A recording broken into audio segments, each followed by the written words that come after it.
Hello, welcome to Jason the Old Millennial. My name is Jason, speaking to you here in my basement in the great state of Kansas. And with me, you got, of course, my longtime kind of co-host friend, Nick from Townsend 505, who has been going through this series with me, counting down our top 10 albums every year, starting with 1960. So now we're to 1964. So this is already like our fifth video on the 1960s.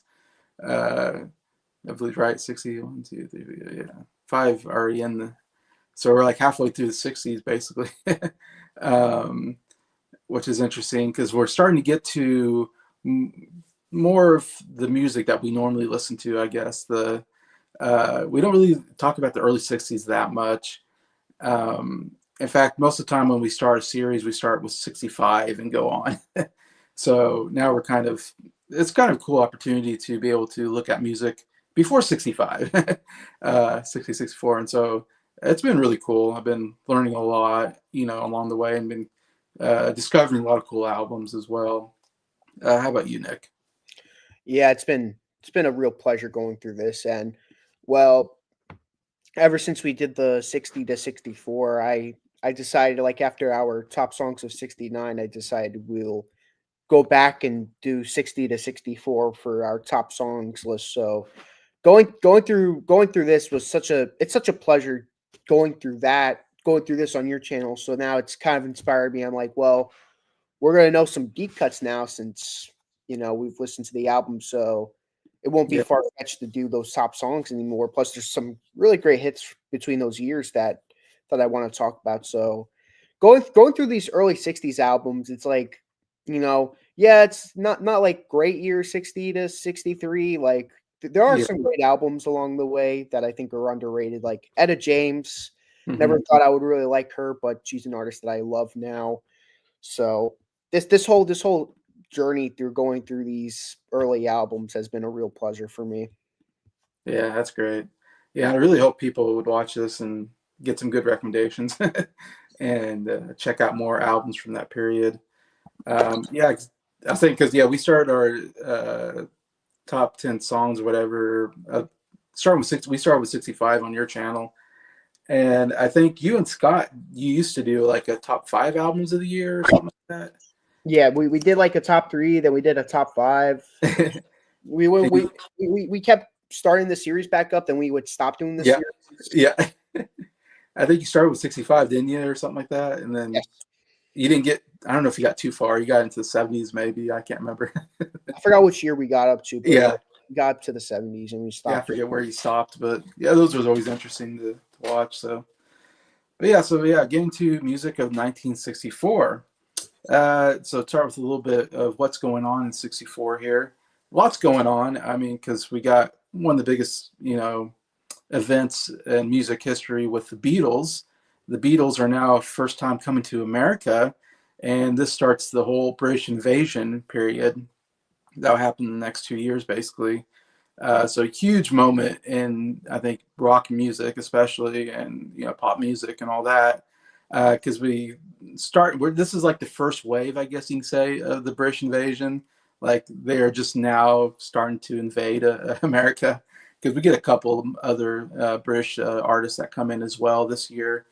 Anyway, so which is really cool because there's some really great music coming out of England. I mean, it's just crazy how much good music is developing over there, because everything's dominated by American music that we've been talking about, basically, except for maybe last year I had some Beatle albums on there. But this is the first year where like Great Britain is starting to show up and starting to represent in America, especially, in the world, I guess, because once you make it in America, you basically you made it in the world, in a sense. You're world renowned and all that anyway. So yeah, so in fact, what's interesting is like the Beatles already put out 2 albums in the UK last year in '63, but none of their music was hitting America until, like I said last video, I think late '63 they finally got a #1 hit with "I Want to Hold Your Hand" here in America, and that started the Beatlemania craze here in America. Where after that hit, man,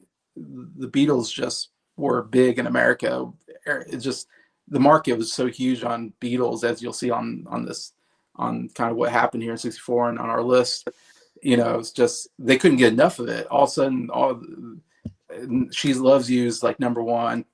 Twist and Shout's like, maybe number one. I can't remember, but hits the charts. Please Please Me is a top 5 in the charts. It's like all of these songs are starting to all of a sudden discover in America, starting to all be huge hits on the chart. In fact, it's funny because Capitol Records was the company that was supposed to put out Beatles stuff, but they weren't. I don't know if they weren't putting out Beatles stuff or none of those. I don't think they were putting out Beatles albums or anything. And so a smaller record company called VJ puts out an album called Introducing the Beatles like early January, and that does really well. Like for like the 1 week, it was that first week it was out. Because after that first week, Capitol Records was like, "Oh, we need to put out an album," so they put out Meet the Beatles, and that's the first like big U.S. album in the United States. Came out January 20th of this year. And in fact, VJ was upset and they tried to sue Capitol Records because they put that album out. Basically, I think it's pretty much the same album or pretty close to the same album because it's early Beatle, hits, kind of off of the Please Please Me album, I think. And so they're upset, and I think they tried to sue him, but I don't think it ever worked out. Anyways, and the Capitol Records since then put out all the U.S. Beatles stuff, and all the U.S. Beatles stuff, like Meet the Beatles, made a ton of money. It sold very well, and pretty much every album they put out that year, they put out 3 albums out: Meet the Beatles, the Beatles' second album, and Something New, I believe, all in '64, and they all 3 did very well. So they were just couldn't get enough of the Beatles. Plus, and they put Hard Day's Night too, so that's like 4. They put a U.S. version of Hard Day's Night, so they put like 4 albums out in the U.S. just in 1964, and they all 4 did very well. Just to say, but anyways, another interesting thing I thought to put down that happened, I thought was the Indiana governor at the time declared Louie Louie by the song by the Kingsmen. He declared it to be pornographic and should be banned from the from the radio. But nobody knows what they're saying. It's just gobbledygook, but this governor was so convinced that they were saying really bad stuff because he couldn't understand what they're saying. So I don't know why he was like just convinced like they're saying some terrible stuff. So they did a whole FBI investigation on it, and FBI just came out and said the lyrics are unintelligible, is what the FBI said. The FBI couldn't even figure out what they were saying. So it's so stupid. They weren't saying anything bad. It's just that was the time, rock and roll music is evil kind of thing, I'm sure is what was going on there. And this governor was trying to, as a lot, this happens a lot. We'll see in the 60s and 70s, songs and stuff that trying to get banned because they think there's bad lyrics or something. But I thought that was kind of funny. But yeah, of course, I have to mention February 9th or February 7th, the Beatles come to America. And February 9th, they played their very first show in America on the Ed Sullivan Show, which is a huge variety show. I think happens like on Sunday nights in America. I know my dad tells me like him and his brothers every Sunday night they were watching the Ed Sullivan Show. Like that was a huge show that every kid was watching. And when the Beatles were on it, everybody was watching. Like it was one of the most highly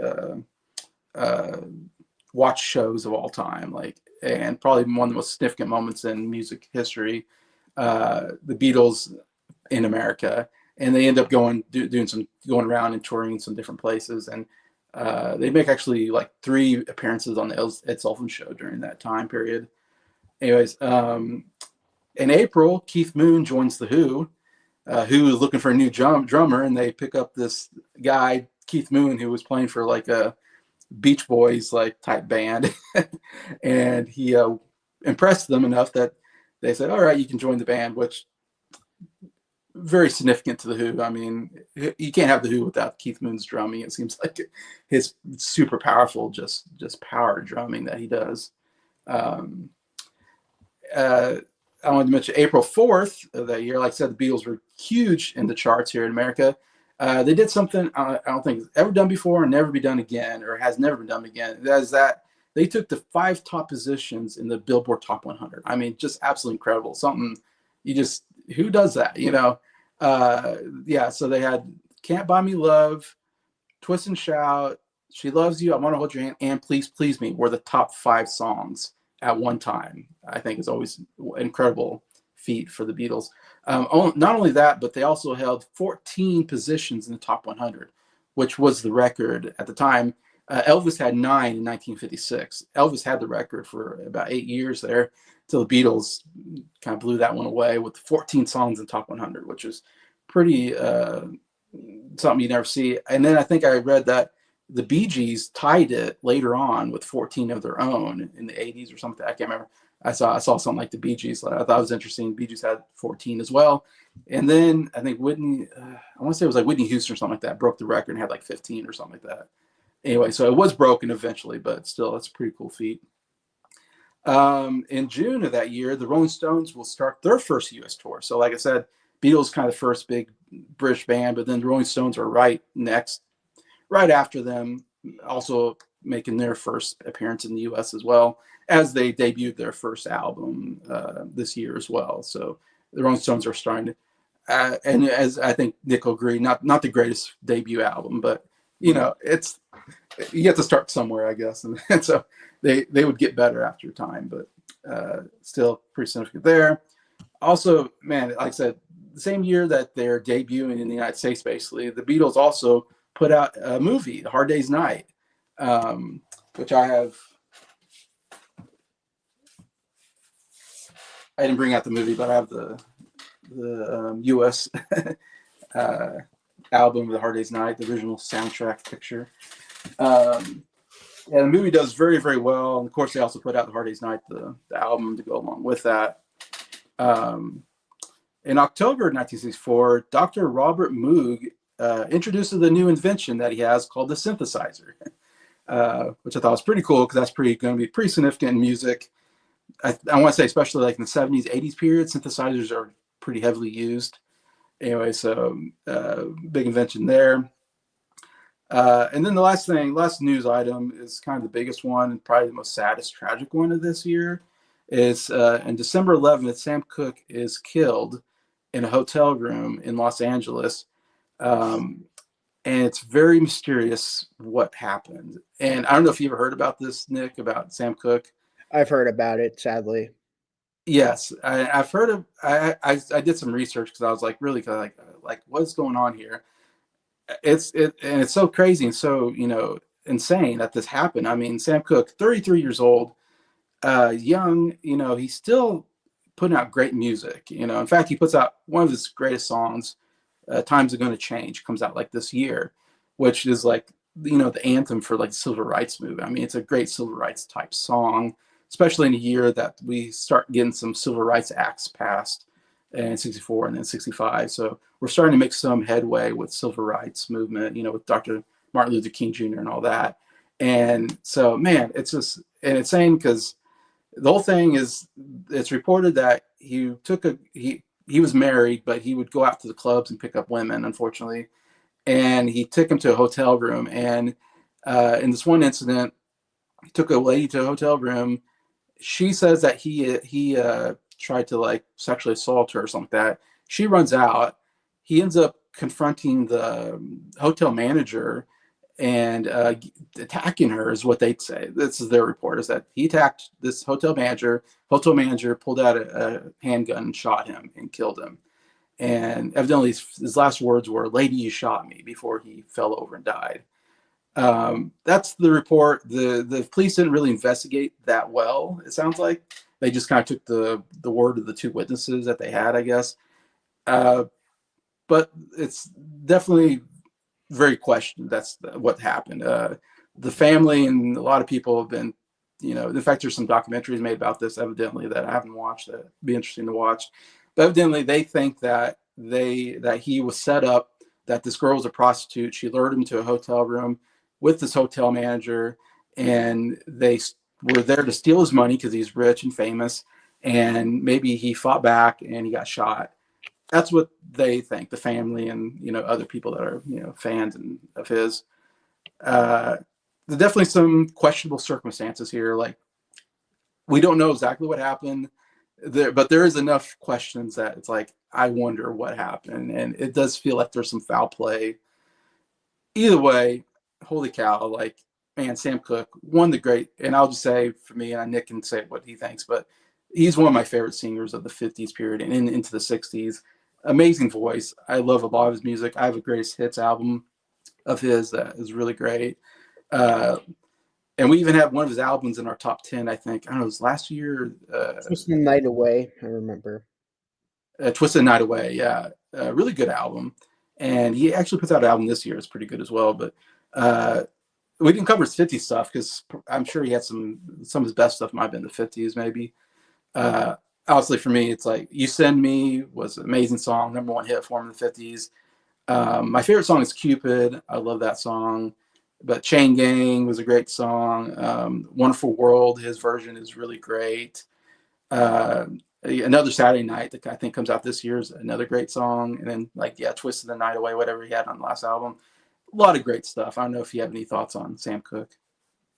I mean, Marvin Gaye started out in the 50s and he would go to make What's Going On. So it's like, what if he was still alive? What if he Yeah.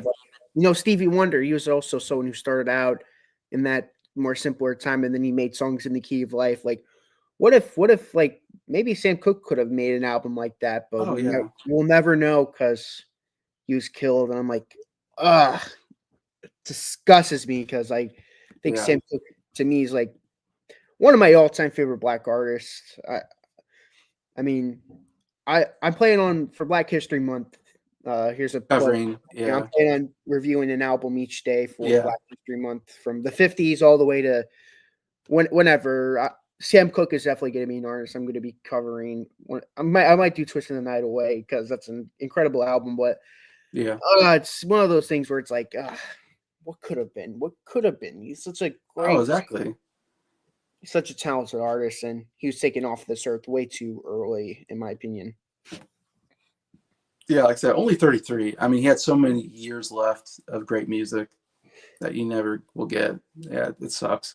I hate when I read that stuff, and it's like, geez. It's because it seemed like such a avoidable situation, such an unnecessary thing that happened. Like, it's like, man, he's at the wrong place, wrong time, it seemed like, and I don't know. Yeah. Hey, Mike, nice seeing you. Thanks for popping up.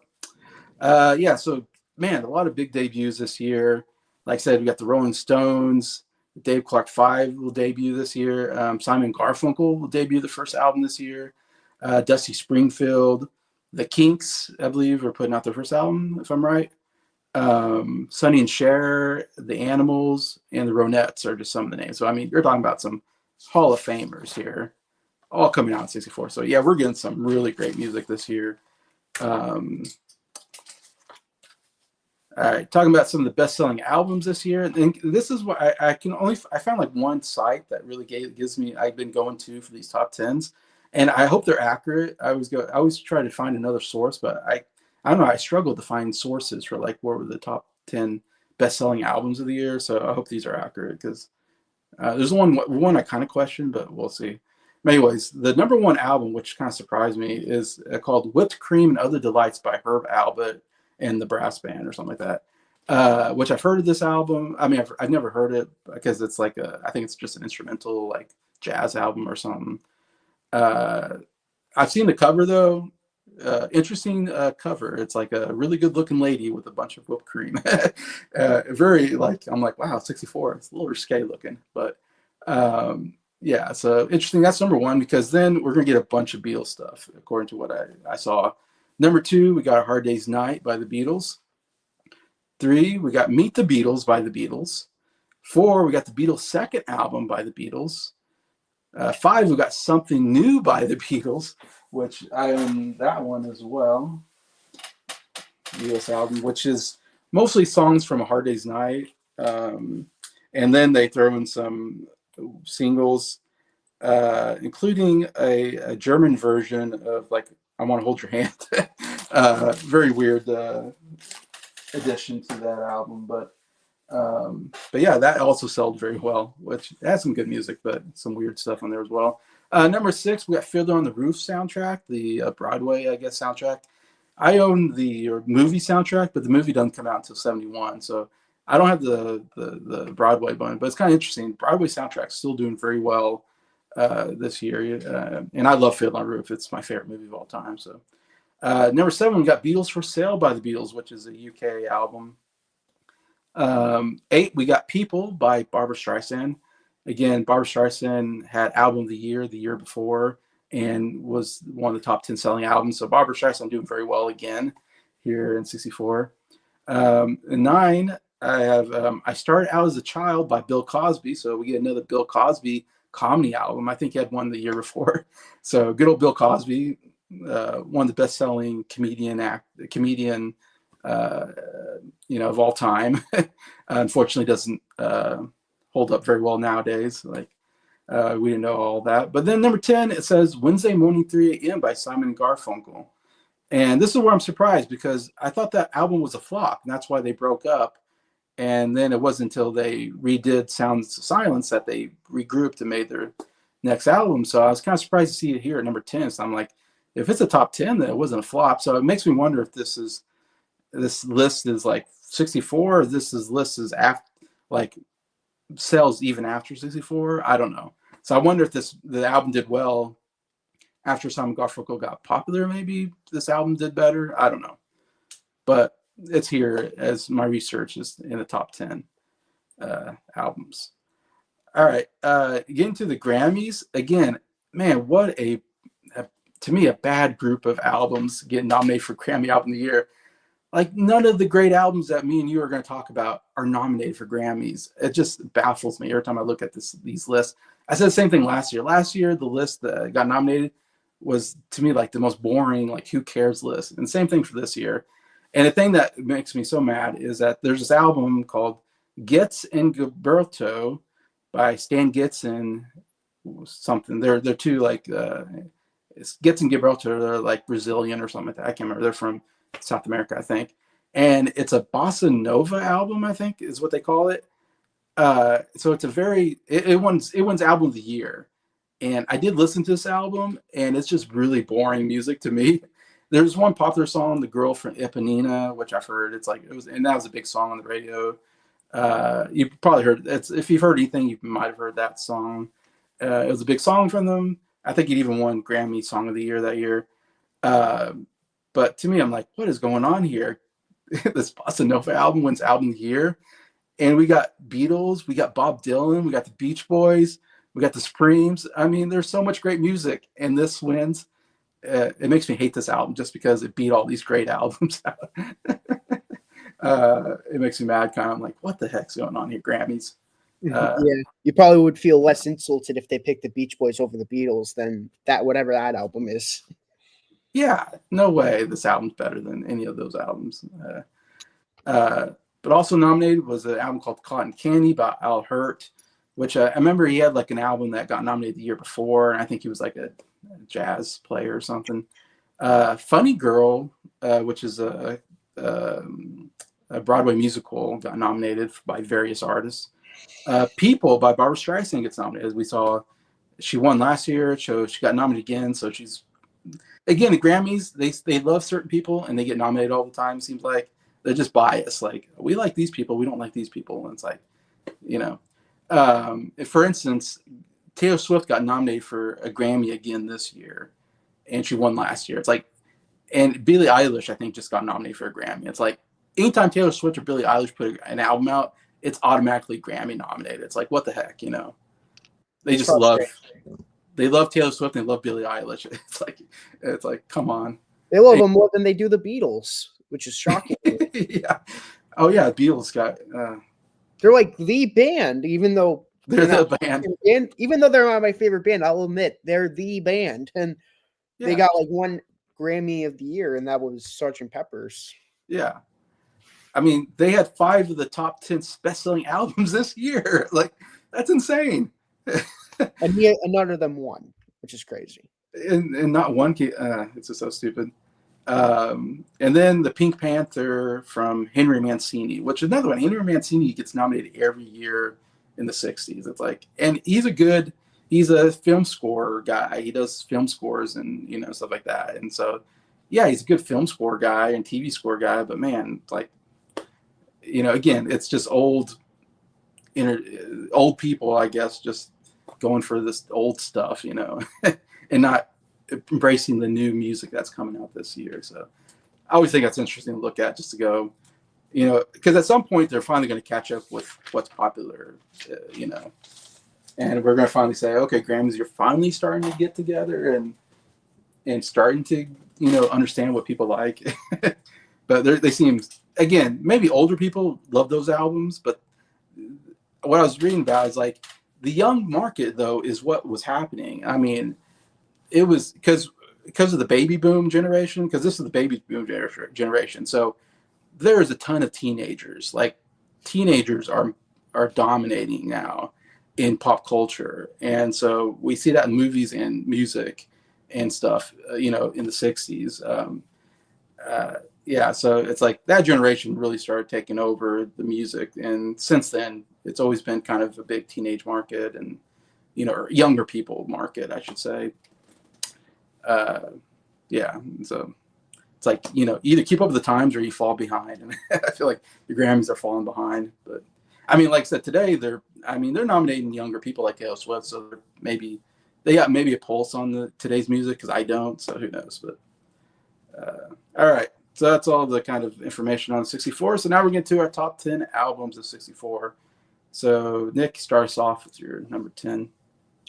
Okay, number 10. So number 10 is going to be Presenting the Fabulous Ronettes by, you guessed it, the Ronettes. By who? I meant to say Presenting the Fabulous Ronettes by the Beatles. So this album is like an album that shocked me when I first listened to it because I'm like, I wasn't expecting much from it. It's not like this isn't because I didn't listen to this album for the list. I've heard this a while ago, like a very long time ago, before I even met Jason. I listened to this album like I'm not expecting much besides Be My Baby, because that's like a song that Brian Wilson really liked. So I listened to that album just because of that song, and my mind was blown when I first heard this album. Like, man, the production is amazing. If you didn't know, this album was produced by Phil Spector, so yeah, there's that. This album, just every song on this album just blows my mind. Walking in the Rain, yeah, like a thunderstorm sound effect in the first second or so in the song. I'm like, man, awesome beginning. Do I Love You? I really enjoy. I Wonder is really good. Be My Baby. Oh my gosh, that's like the best song on the album. It's such a masterpiece. yeah. Be my baby, Be be my my little baby. Oh, I can see why Brian Wilson liked this album so much. It's such a good song. You Baby, I really enjoy. You Baby, only you. Baby, I Love You, I loved. Chapel of Love, I like their version of that song. I mean, just this album, just consistent from top to bottom. I really enjoy this album. It's one of those albums where I think it's a sleeper album, in my opinion. Really underrated. Yeah, I'm glad you got it in here. It's a great Motown, one of the great Motown albums, whatever, and groups. Yeah, of this period, girl groups. One of the many good girl groups that we've been talking about. Yeah, for me, number 10. Man, it was so hard. There's a couple albums that, but I went with "Shut Down Volume 2" by the Beach Boys here, number 10. I thought it was I just had to get it in here because it has probably one of my favorite songs of all time on here, and that's "Don't Worry, Baby." I love that song so much. Like it's probably my second favorite Beach Boys song because the harmonies are so good and the overall melody and everything. It's just a beautiful song. The "Don't worry, baby, everything will be all right." It's so good. But yeah, it's one of the big hits on here. Then another really great song, "Fun, Fun, Fun," another big hit on here. Much more very that typical, very upbeat, fun song by the Beach Boys that I really enjoy. And another, like I said, huge hit on here. We also got, I think, actually a pretty good version of "Why Do Fools Fall in Love." I maybe liked the original a little bit better, but this is a really good version of the song. I like this quite a bit. And then also "The Warmth of the Sun" I thought was really good. It's more of deep cut on here that I thought was really good as well. But overall, a really good album with I think, like I said, I think this has definitely been a step up from the first like two albums for me. I like Surfer Girl a lot. It was in my top 10 last year. And this is about on that level of like Surfer Girl for me. Uh, and I have another, actually I have another Beach Boys albums on the list that I like even more. So both albums they put out this year, just I love what they're doing. It feels like they're getting better, I guess, in a sense. The only problem is like they usually have like one or two filler songs on these albums. I hate that they do that. And I can't remember if this is the one with the drums one. As Denny's drums, Yeah. Just Love versus Sonny Wilson. Those two Yes. tracks. Yeah. Those two Actually, songs. It's like, what is going on? It's just two fillers. I get what you're talking about. I'm telling you, if we take we need to do a video on it. Like, take the best songs from Those this two album albums. and the next album, and make it one big album. You have like a 10 out of 10 album. 100%. Yeah. But yeah, and I'm a big fan of the Beach Boys sound. So yeah, Shutdown Volume 2 just got in here at 10. I'm happy it's on your list at least. Okay. I'm happy it's on your list. Let's just say that. My number 9, I'm going with the Animals debut album. So this is their US debut album. They have a UK version, which I don't think is nearly as good. Okay. This album's incredible. It's like this early Animal sound. It's a little bit more, it's like a mix between blues and rock music, and there's a little pop sound to it too that I really enjoy. But we open up the album with House of the Rising Sun, and the song's incredible. The version on this album is a little shorter. To cut it down a little, which I don't like that at all. They cut down the instrumentation part, which sucks, but it's still a really good song. Girl Can't Help It, really fun Little Richard cover. The Girl Can't Help It, the Girl Can't Help It. Yeah. Blue Feeling I enjoyed. For me, the best song on the album isn't even House of the Rising Sun. I think it's Baby Let Me Take You Home. It's such a fun pop song. Baby, won't you let me take you home? Baby, let me take you home. It's like fun pop music that I really like on this song. The Right Time, really good Ray Charles cover. Night and Day, the right time. Night and Day. Another Ray Charles cover, Talking About You, really good. Side 2, another great Chuck Berry cover, Round and Around. I even go as far as to say it's better than the Rolling Stones version, actually. I'm in Love, another great pop song. I'm in love with you. I'm in love. I'm in love. There's some really great pop songs on this album, which shocks me. Gonna Send You Back to Walker's fun. Memphis, I really enjoy. Yeah. I'm Mad, definitely my least favorite. It's like a 4-minute blues song. It's good. I like it, but definitely not a song I go back to. I think the big highlight to me is Eric's vocals. I think he always is the star of the show, in my opinion. Mm-hmm. And then closed out on another cover, I've Been Around. Really great song, and I just think this is a really good debut album. I love this album. To me, it's a criminally underrated album. I think people don't talk about this album, and to me, it's a shame. I think it's really good. Yeah, I agree. That's a really good debut album. Good British Invasion debut album. One of the best ones, actually, that came out.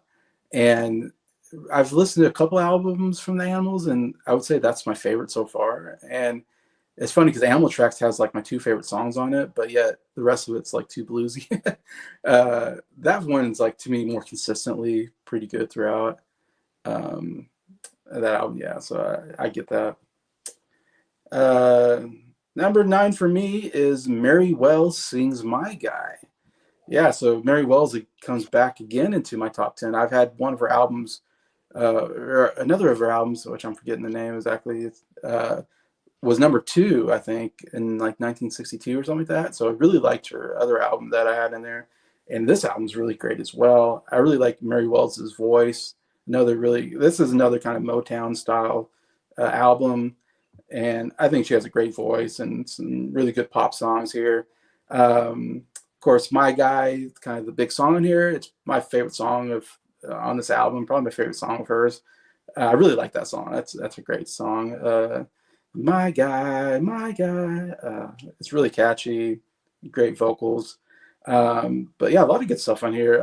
But He's the One I Love is great.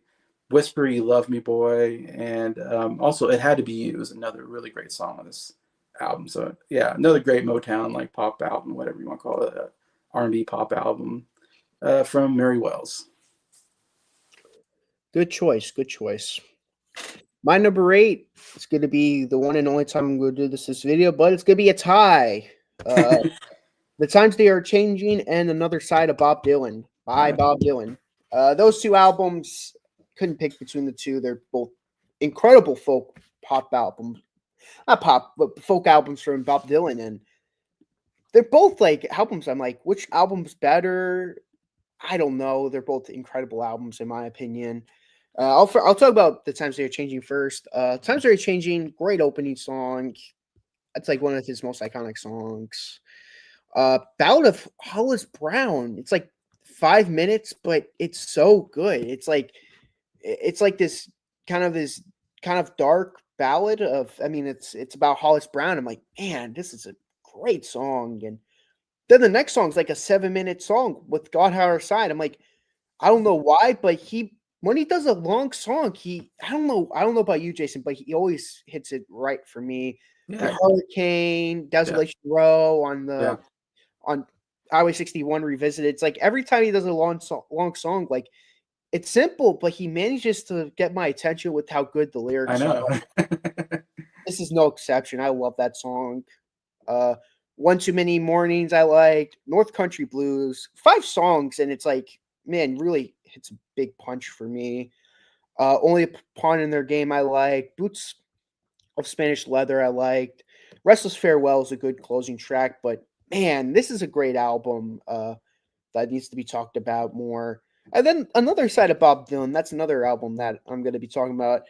This album has so many like songs that are either hit songs or songs that would be covered by artists that would become hit songs. All I Really Want to Do, Spanish Harlem Incident, Chimes of Freedom, My Back Pages, It Ain't Me, Babe. Those are like songs that would end up getting covered from other artists, and Yeah. these versions are great too. I really like it. To me, it's like a greatest hits album, if you want to put it that way, because of how many hits that it would end up becoming. Black Cow Blues, I liked. Uh, I Shall Be Freed, number 10 is not one of my favorites, but I think it was pretty good. Ballad in Plain D. Again, it's like 8 minutes long, but I'm like, man, this is so good. Just another great long song from him. But I mean, these two albums are just incredible Bob Dylan albums. Yeah, that's my number 8. Times They Are Changing, and another side of Bob Dylan. Yeah, definitely to me the best year for Bob Dylan. I think we'll see, I guess, when it comes up. But for me, yeah, 2 great early Bob Dylan before he went electric. It's like if you want to hear Bob Dylan, I think before he went electric, those are the 2 albums to listen to, in my opinion. Free Will and Bob Dylan as well, but those 2 I think are even better than Free Will and Bob Dylan. But yeah, all right, for me, number 8, we're gonna see our first Beatles album this year. I had 2 Beatles albums last year as well, but yeah, we're getting Beatles for Sale here, number 8, which I wasn't 100% sure Beatles for Sale would make it because it's towards the bottom of my list of Beatle albums. It's one of the weaker albums in the Beatles, but still, I guess maybe because I'm a big Beatles fan, I've heard this album so many times. I still really like the album. It still has some really great stuff. I know Nick's not a fan of the album, but like I love this album still. And again, probably every Beatles album is going to make it in my top 10. I can't, except for maybe Yellow Submarine, but everything else probably will get into my top 10 because I'm such a big fan of these albums from the Beatles. And but yeah, like I said, there's still some great stuff. It's again unfortunate that they have 6 like cover songs, but then they have the 8 originals. And for me, the 8 originals are really good on this album, and I feel like they even are getting a little bit. They're starting to get a little more of a Bob Dylan feel to them. They're starting to, I think, a little bit better writing here. I feel like they're writing maybe a little bit more deeper stuff and they're doing more ballads and stuff. Anyway, so I don't know. It's just I feel like they're actually growing even on this album, except they just like I said, they had a huge year, so they didn't have time to make a full album, so they unfortunately had to do a bunch of cover songs, and that's what hurts the album because the cover songs are really pretty bad, and that's unfortunate. As we've talked about, everybody's trying to be my baby, Honey Don't are just two terrible Carl Perkins uh, covers, and I'm not a fan of Kansas City, Hey Hey Hey, whatever. I'm not a fan of that one at all. Um, it's rock and roll music, whatever. It's okay. It's not one I go back to as much. I'm forgetting what else is on there. I think Words of Love on there maybe. That's a pretty good Buddy Holly cover, I think. But anyways, but the good stuff is good. I mean, we get 8 Days a Week is really the big song on here. I think when we covered this album, we all had 8 Days a Week as our favorite song on the album. And yeah, it's their biggest song. It's a radio hit, very catchy. The 8 Days a Week, I love. Really good stuff. Great chorus. I love the intro and the outros. Amazing. But I also really like No Reply, the first song. I think is a really good John Lennon song. I'm a Loser is really cool. I mean, what a song writing about, there's a lot of heartache on it. It's a kind of a depressing album in some senses because every song is about something bad happening. It seems like, and you get I'm a Loser, very, self-deprecating song, but I think it's great. I like Babes in Black. Babes in Black is a really cool song. Some great harmonies there as well. And also really like I'll Follow the Sun is a great acoustic ballad from Paul McCartney as well. So yeah, enough good stuff here. Beatles were still made number 8 on my list. You'll be disappointed with my least favorite album. I know. Yeah. I figured. Yeah. I apologize. But number 7, I'm gonna go with Where Did Our Love Go by the Supremes. This first time I have a Supremes album on my top 10 list. Yeah. Probably the last time, sadly, because really? After this year, the competition gets the competition gets stiffer and stiffer, and it gets too much. This album, another amazing Motown album. My favorite of the Motown albums of this year, in my opinion. There's just some really heavy hitter singles on here.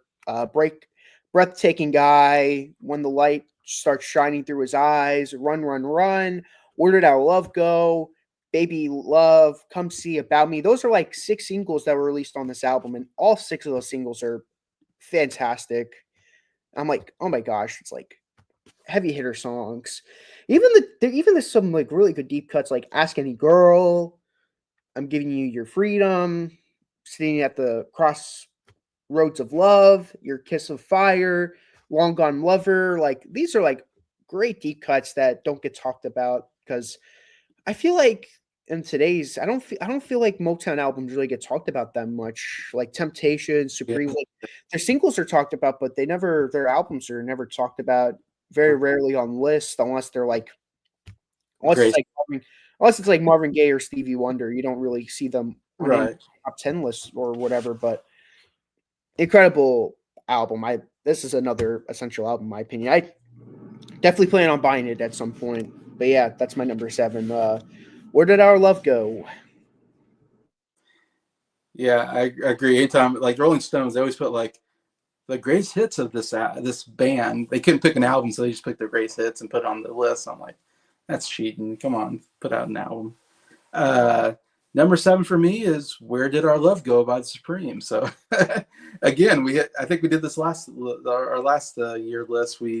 I think we had an album that we hit on the exact same. Actually, we've probably done this a couple times on the last couple, where we have at least one album that we hit right on. I like when we do that though. Which is kind of funny. Yeah, I'm like, oh wow, we're totally on par here. Yeah, I had that at number 7 as well. Oh man, I almost could have it higher, but I don't know, it was hard. There's a lot of good albums here that in the middle of my list, I would say my top 4, I knew what my top 4 was going to be, and then everything else was kind of hard to figure out where it was going to go. I ended up going number 7 here as well, though it is probably their best album, I'm sure. I wouldn't be surprised if this is probably considered their greatest album because it has so many hits on it. And this is their second album.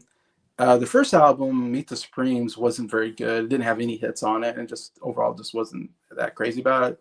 So that was a little disappointing. But then the second album, holy cow! Because I think they have what 3 number ones on this album. Where Did Our Love Go? Baby Love and Come See About Me. I mean, like 3 of some of their biggest hits on this album. So that's pretty incredible to have 3 like number 1 hits on your album. It's pretty hard to do. And Supremes is one of the actually biggest hit groups in the 60s. They had tons of number 1s.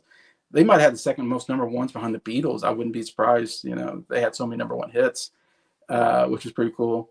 It's hard to say what's my favorite. I want to say Come See About Me might be my favorite on the album, but those 3 songs are so good. It's hard to say between those 3. Like I said, both all just huge radio hits that I've heard growing up on the oldie station. All get played a bunch, but I do love that. Come see about me. It's so catchy. Come see about me, baby. Super catchy. And the song that really the big discovery for me was When the Love Light Starts Shining Through His Eyes. That is a really good song that I didn't know about. I don't know if you said it was a hit song or something. I guess I didn't. Yeah, that was one of the 6 singles on the album. Okay. I agree. That's definitely, to me, it's the best song on the album. If you ask Okay. me. It was one of my favorite on the album, and I was like, that was a cool discovery. I was like, wow, I don't think I've ever heard this song before, and it's really good.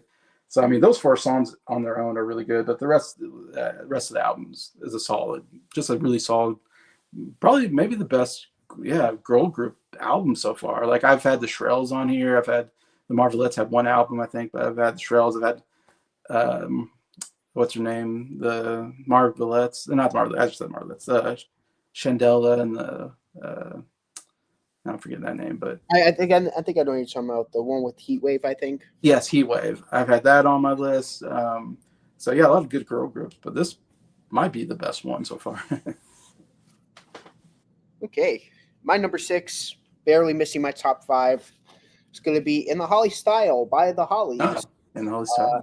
So to me, this is a huge step up from the debut album, which that's another album that was released this year as well. Stay with the Hollies, but I think this is infinitely better than that album. Like, to me, no comparison, in my opinion. To me, this album definitely, this is like the first album with like Tony Hicks kind of doing the background vocals as well. This is like 7 original songs on here, the most that they'll have until for certain, because when they start doing all originals. But this album has the most originals up until this point, and even the next 2 albums, which is Hollies and Would You Believe, they would have less written songs, which makes no sense to me, because when you want to start writing more songs, but that's like a story for another time. But this album is incredible. Nitty Gritty, Something's Got a Hold on Me. What a fun opening songs I should say, because it's a medley. Don't You Know, really good original. Don't you know? No. To You, My Love, great Graham Nash vocal. First, like, really good Graham Nash vocal. He did one on Stay with the Hollies, but it was really terrible. Mr. Moonlight. Yeah. His vocals were terrible on that one. It's in Her Kiss is a fun cover. It's in a kiss. That's what it is. Oh yeah. Time for Love I liked. What Kind of Boy I liked. Too Much Monkey Business. What a fun cover. I think, to me, hands down the best version of the song, in my opinion. I Thought of You Last Night. I was probably the biggest fan of that song when we reviewed the album. Please Don't Feel Too Bad.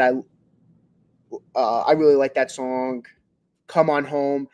I'm telling you to come on home. Great song. You'll Be Mine. Really nice. And Set Me Free. Great closing track. But man, what a fantastic album. To me, this is the best of their first 4 albums, and criminally underrated. If you like that early Beatles sounding stuff, this is an album to check out.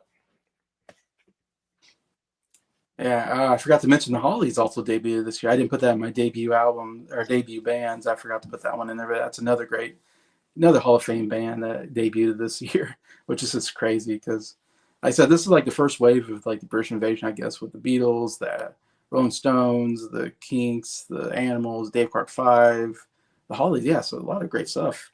And the next year we're gonna get like a second wave of like British invasion bands, I think, and more great stuff. So it's kind of interesting. Um, yeah, so number 6 for me, I went with "Stay a While" by Dusty Springfield, another British pop artist, I guess, that came over. And yeah, man, what a great album! And it's funny because coming to this, I heard about Dusty Springfield. I didn't realize until I was listening to like, okay, I know some of these big hits. I don't know why I didn't realize like what her big hits were, except for I know Son of a Preacher Man. I know was like a big song for her, but besides that, I didn't know on top of my mind what she sang. And then you hear an album like this, and it's full of big hits. So I'm like, holy cow, she has some really good songs that I like that I didn't even realize. And so I'm really interested in hearing more of her albums, forward from here. Kind of like Leslie Gore. It's like one of those like, wow, I've heard of her, but now I heard the album, like I really like what I'm hearing. Excited to hear more albums from this artist. But yeah, like I said, some really good stuff. The big song is "I Only Want to Be with You." Really great, catchy pop song. Again, I really like Dusty's vocals. Really good pop singer. "Mama Said" is on here, another big hit for her. Also, "Anyone Who Had a Heart," I believe, was a hit song because it sounds familiar when I heard it. I was like, I think this might have been a hit song as well. And then my favorite song actually is "Wishing and Hoping." I really like that song. I just love the wishing and hoping and something. Da, da, da. After you do, you will be. Great. And the music is so good. The horns or whatever that's behind it, and just her vocals, and it's super catchy. Yeah, so this is really great, catchy pop music from her. Also, like 24 Hours from Tulsa, I thought was actually a pretty cool song I never heard of. And she also has a pretty good version of "You Don't Own Me," though I'll say I think I like the Leslie Gore version a little bit better from her album from the year before. That was both a big album for both of us. So it's interesting. Just a year later, Dusty covers this big song, one of Leslie Gore's biggest songs, and she does a good version as well, of course, because she has a good voice, and I like that song. "You Don't Know Me," so I don't mind covering a good song if you're a good singer. So go ahead. I don't like covering too much, but it's like this is a good cover, so I'm fine with it. But yeah, so yeah, "Stay a While" from Dusty Springfield, number 6 for me. I I thought that was an okay album, if I'm being honest, but I'm glad you liked it. My number 5 is gonna be the Mersey Beats debut album. Oh, Another British invasion band of the '60s. This is their one and only album. This is their last album. They wouldn't release anything else after this, which it's a shame because I think they had a really good sound to them. Another band from Liverpool, so we got another Liverpool. yeah, no, uh, I wonder what other band is from Liverpool. I don't know if you know any other bands, Jason. Though. yeah. But yeah, I think this is a fun debut album. Milkman, I really enjoy. Hello, Young Lovers, I enjoyed. He Will Break Your Heart, love that song. He Will Break Your Heart, great song. Funny Face, pretty fun song. Really Mystified, really mystified. The Girl That I Married, great ballad. Fools Like Me, nice, good country song. My Heart and I, Bring It On Home to Me. I think I like the Animals version a lot better than this one, but it's a pretty good version. Yeah. Lavender Blue, pretty good. Jumpy Joanna, crazy song. This guy, like, basically him belting it out. I really enjoy it. Don't Turn Around, to me, is the best song on the album. It's one of the bigger hits. I mean, back then it was a pretty big hit. Nowadays, people don't remember it, and a really good song. Don't turn around while I walk through your face. Don't turn around. Great song. I think it's criminally underrated in today's standards, but yeah, great song. First time I've ever heard this band even mentioned was because of the Animals. They mentioned them in the story about Diddley's like the Mersey Beats. I'm like, the Mersey Beats? Who the heck are they? Because they were name dropping the Beatles, the Rolling Stones, and he's like, the Mersey Beats, like with that British accent, the Mersey Beats. I'm like, Mercy Beats, and then I looked into their stuff. I'm like, really good band. They're a sleeper band in my opinion. I think. Well, What's that? well, I don't know of any big hits that they have, so I don't know if they definitely are a band that wasn't well known, I would say. They had some minor hits, but they never Okay. really got big, and I Yeah, guess they broke up because of that. Kind of yeah. like the Zombies, but they have another song called "Wishing and Hoping," like you mentioned. Oh, really? So this is, I think they're the people who did it first. So another, I Oh, slightly prefer their version. They did a version of Mr. Moonlight, and it's oh, okay. really? Another Mr. Moonlight. It's like every person who does Mr. Moonlight, I'm not a crazy fan of. It's not on this album, thankfully, but I haven't heard a version that I've liked so far. yeah, Mr. Moonlight, just don't, that song should just never be covered Yeah, ever. just don't cover that one, I'd say. But yeah, that's incredible album, great debut album. But yeah, that's my number 5, Mercy Beats. Wow, I wasn't expecting that. That's somewhat surprised to me. Like Mercy Beats. I remember you mentioning them, and I think I've heard that album, but it's been a while since I don't remember much. You said you weren't. You said you didn't like the album, Did I? which I was surprised because I thought you would like it because it's very. It Yeah. sounds very. It's very Beatlesque, so I thought that would be an album you would like. Yeah, I have to listen to it again, maybe. Sometimes it takes a couple listens to get into an album, so who knows? But yeah, interesting. Mercy Beats. Great name. I like the name. Oh yeah, it's. I mean, it's basically the name after the genre that they're doing. It's Yeah. it's the Mersey beat sound. Yeah, I know. Jerry and the Pacemakers had a song called "Ferry Across the Mersey." So Yeah, and that song's incredible. yeah.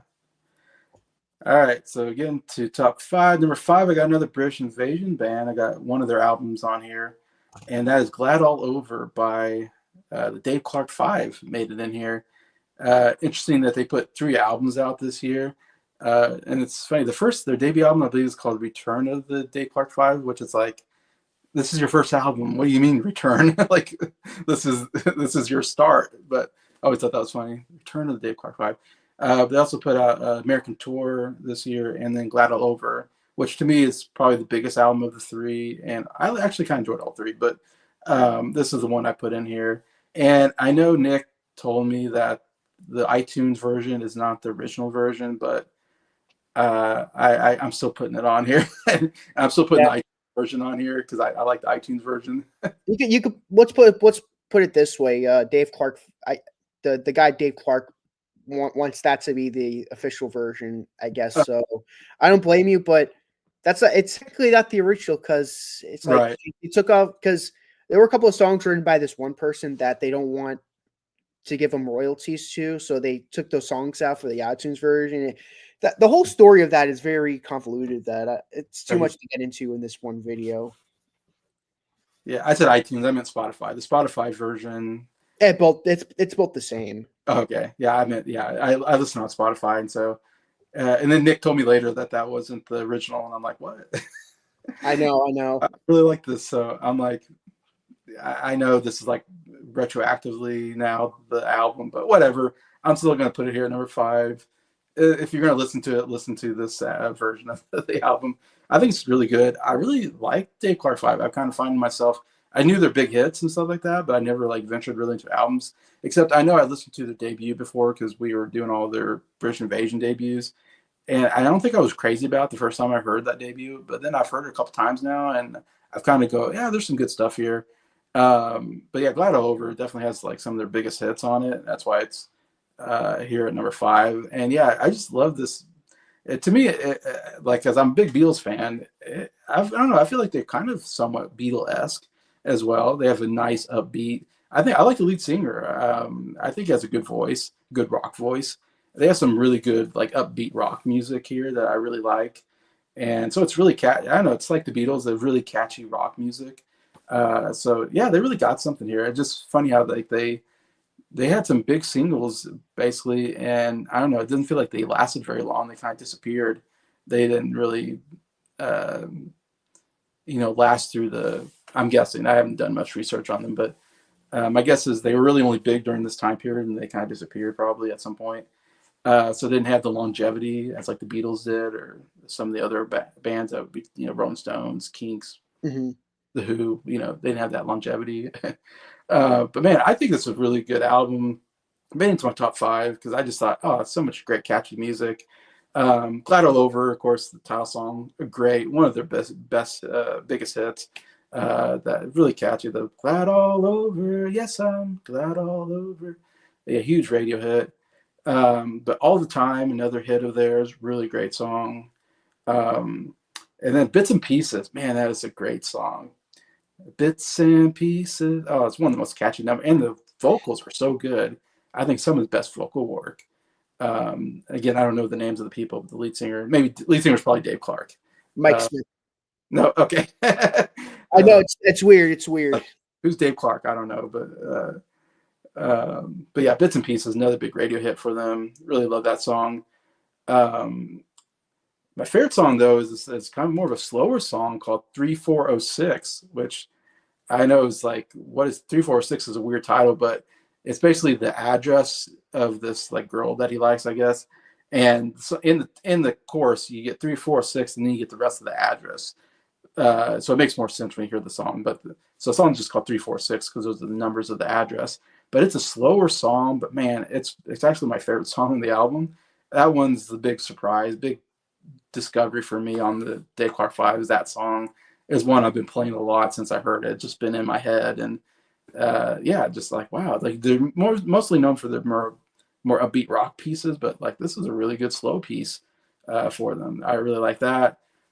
Crying Over You, I thought was really good, and I really like Stay. I know I think Nick and Jacob said they didn't like this version of Stay, but I still thought it was pretty good. I thought the vocals were good and everything. It's a nice upbeat song, catchy song, but yeah, I think Got Over, just a really good British Invasion rock album, in my opinion. I'm happy it's on your list.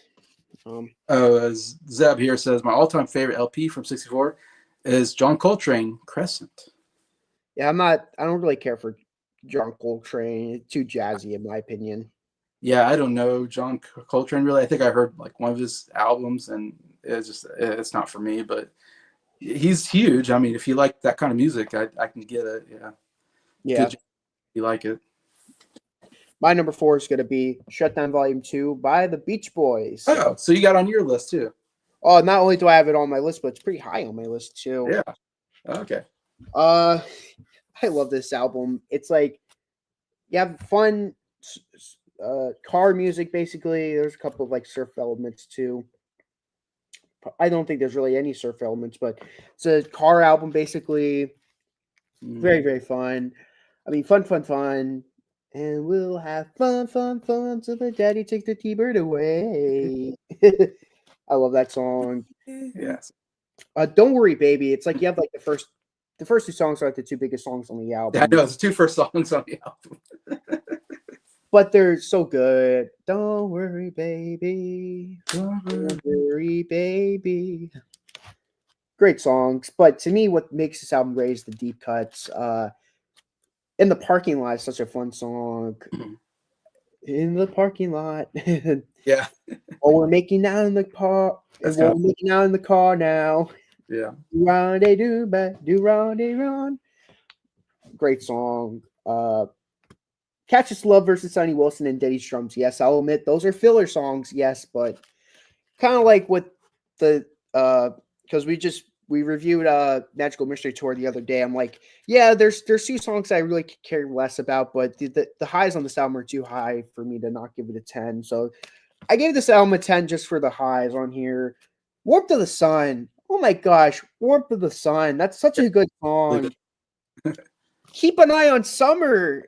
It's another Keep an Eye on Summer this year. Oh my god, those 2 songs alone are like, oh my gosh, like it's such a good song. Like, Why Do Fools Fall in Love? I love so much. Pom Pom Playgirl is a funny song about a cheerleader in 9th grade, sophomore, whatever. Eighth quarterback. It's another fun song. This Car Mine, Dennis Wilson getting a lead vocal, which is good. This Car Mine. When I bought her, it was brand new, broken junk now. Uh, old clunker. Great song. I like the end where it's like fiddly dope boop, diddly dope boop. And with Dennis Wilson in the background, it's like this car's so fine now. I love this album. This is an album like again, you take the highs on this album and the highs on another album I'll be talking about a little sooner. You get like not only my favorite Beach Boy album, but you have like one of the greatest albums of all time, in my opinion. But yeah, it's my number 4. Shutdown Volume 2. That's great. Yeah, because now my number 4, I have a different Beach Boys album. I had Shutdown Volume 2 at 10, but 4, I've got All Summer Long by the Beach Boys is my 4th album on this list.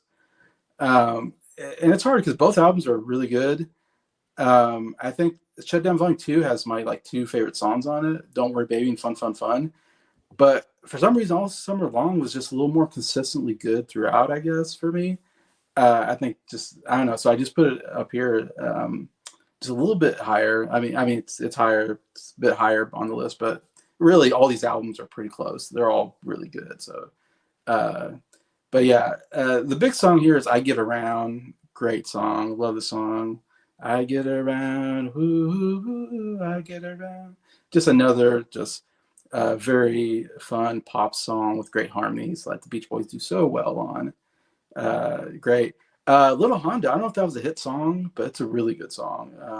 I don't think it was a hit song. Okay. It feels like it could be because it's like, man, it's another just really catchy number, pop number. I'm like, it sounds like a lot of their other hit songs, but I like Little Honda, really good song as well. All Summer Long, the title song, really good song. I love, they do great when they're talking about summer or like like the last album you talked about Warmth of the Sun. I don't know, it's like, man, when you're talking about summer, sun, Beach Boys are so good. Like great stuff there. I really liked We'll Run Away. I thought was really good. And also Girls on the Beach, I thought was a really good song on here. So a lot of cool discoveries, I think, on this album, like a lot of songs I wasn't familiar with. But man, it's just a great pop album, great harmonies, great pop music. Again, there's like I think there's one song that was really stupid. It was like favorite recording sessions. They're right? just talking. It's like them behind the scenes talking, I guess. I didn't quite get what was going on there.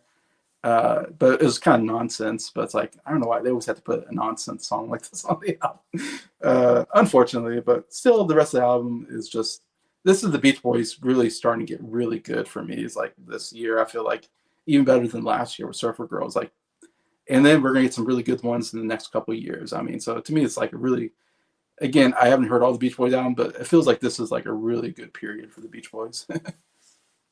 It always hurts my heart when I have to bring up those filler songs. I'm like that and Carl's Big Chance. I'm like, I can ignore them I want to just forget they exist and just feel like 10 out of 10 album. Those tracks never exist. Yeah.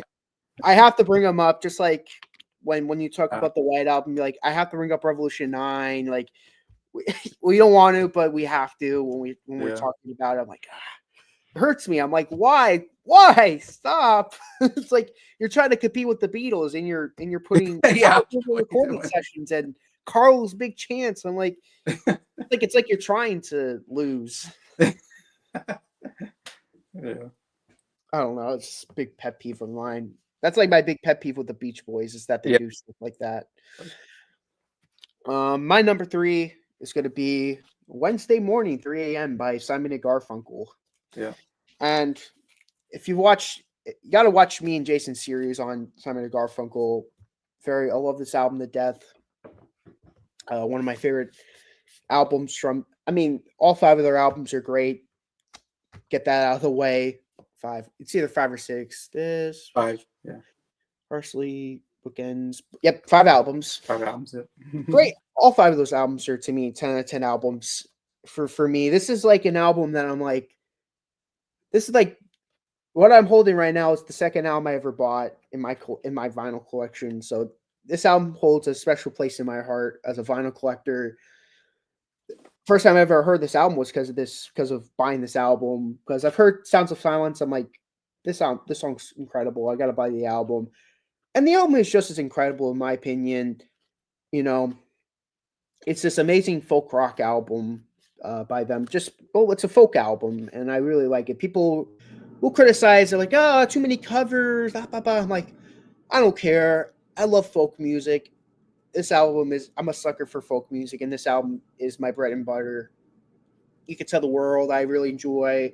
Song about well, there's actually a song about Jesus, but there's another song, Yeah. another kind of religious song, You Can Tell the World. Last night I had the strangest dream. Beautiful song about war. Like, everyone's getting together. It's like, you know what? Let's put an end to war. Beautiful song. Bleecker Street.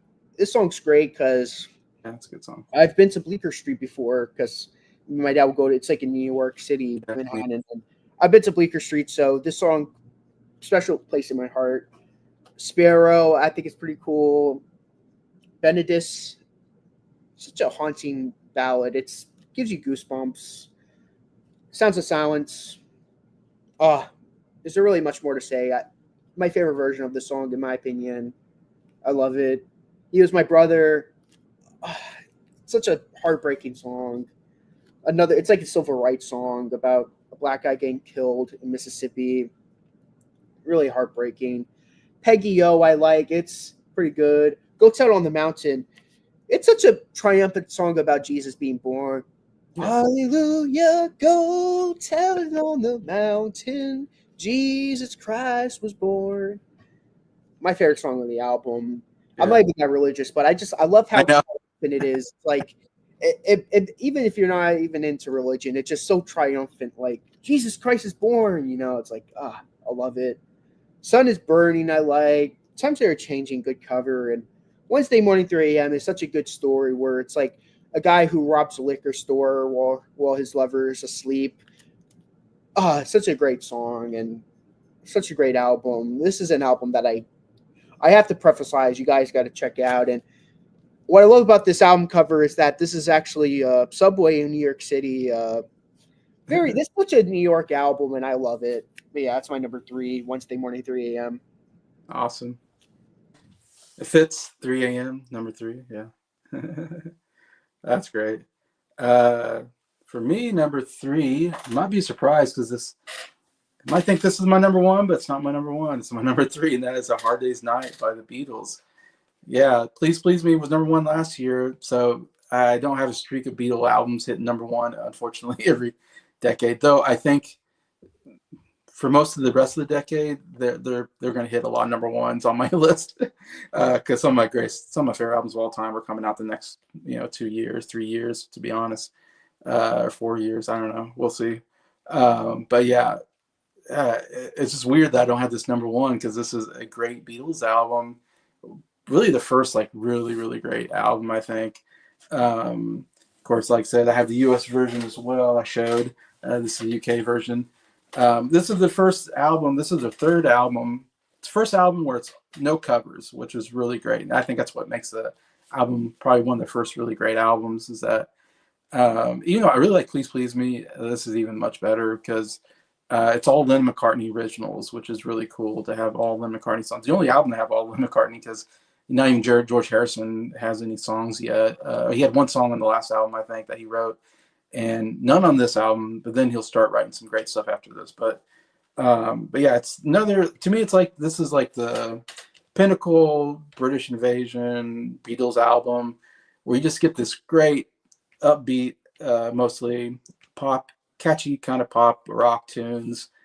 All songs mostly about I love you kind of relationship style songs, which was really popular at that time, and kind of songs that make girls go crazy. That's why when they did concerts and stuff like that, girls were just screaming their heads off because it's like, oh, they're speaking to me, all this stuff. So they knew who their audience was, and they wrote the songs for that. I think after this album, they're starting to write songs for everybody, not just for the just for the women in the crowd. They're starting to just write just songs about everything anyway. So, but still, it's a really good album and some great music.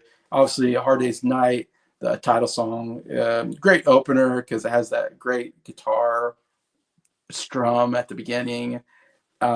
So much that when I saw Paul McCartney in concert, he opened the concert. This is back in like 2000, I think 17 or whatever. He opened the concert with Hard Day's Night, which I thought was so cool because he got that. It's like what a way to start a concert with that strum, bing. It's a hard. It's so cool, and it was the number one hit for them. One of the big hits on the album, and probably the last song they wrote for the album because they didn't even know they were going to call the movie Hard Day's Night until like they shot it, I think, and then they came up with the title song or title. They came up with the title of the movie, and then they had to write a song. Like, okay, we got the Hard Day's Night. Now you got to write a song. And then John's like, okay, and John goes home and writes a song like in one day or something like that. It's a number one hit. But yeah, nice catchy song with a cool, I think, guitar solo in the middle. You also have "Can't Buy Me Love" is the other big hit on here, which was another number one hit. Funny enough, neither of those songs are like even my favorites on the album. They're good songs, but I think there's actually some of their more deeper cuts are better on the album. But "Can't Buy Me Love," really good upbeat rock song as well, and a great moment in the movie. But yeah, for me, my favorite song on the album is actually "If I Fell." "If I Fell" has the best harmonies on the album and one of their best songs with harmonies. The "If I fell in love with you, would you promise to be true? Help me understand." The intro is so good, and then the drums come in, and then we get the rest of the song, and the harmonies really kick in at that point. Yeah, great kind of almost harmony ballad type song. My second favorite is actually "And I Love Her," which is another just straight on ballad from Paul McCartney, and I feel like his first really it's his first great ballad. I mean, next year we're gonna get "Yesterday," and so it's like this to me is like the first one before we get the one of the greatest songs of all time, "Yesterday." So Paul's really getting into his like I can write great ballads, and he'll write amazing ballads for the rest of his life. And this is like the first one, and it's just a beautiful acoustic song. Great vocals from Paul. And I love George's guitar playing here as well when he comes in with his acoustic guitar. And the guitar solo, it's simple, but I like it a lot. I should have known better. Man, love the song. It's like second song on the album. It's the second song in the movie. And I love that part in the movie when that song hits. Oh my gosh, the harmonica! I love the harmonica intro here, and just a super catchy song. And John, I just love just the way he sings it. Oh, I should have known. Like, oh, I love how he elongates the I and then goes into the should have known better. Yeah, just one of the best catchy songs that they have here as well. And I was also going to say "Tell Me Why" is another super great catchy song on here, but it's overall a solid album through and through. There's a couple weak songs towards the back end that hurts the album a little bit. That's why it's not number one, I guess, for me. The I'm not as crazy about "I'll Cry Instead." "When I Get Home," a couple of those I'm not as crazy about. That's why the albums, and I'm being overly critical because, like, I mean, but I'm kind of comparing it to all the great albums the Beatles put out together, and so I'm a little more critical about it. But because it's overall, it's a solid album through and through. But yeah, obviously I'm a big Beatles fan. "Hard Day's Night," you knew it was going to be on the list. Surprisingly, at number 3, not number 1, and you might be surprised what's number 1. So. I don't know why, but I have a strong feeling what your number one's going to be, but who knows? Yeah, my number 2 is going to be Beach Boys' Christmas album. Oh, Christmas. I to tell you the truth, this has to be probably one of the best years for the Beach Boys because they released 3 albums. All 3 albums are on my top 10 list. All 3 albums are incredible, I might add as well.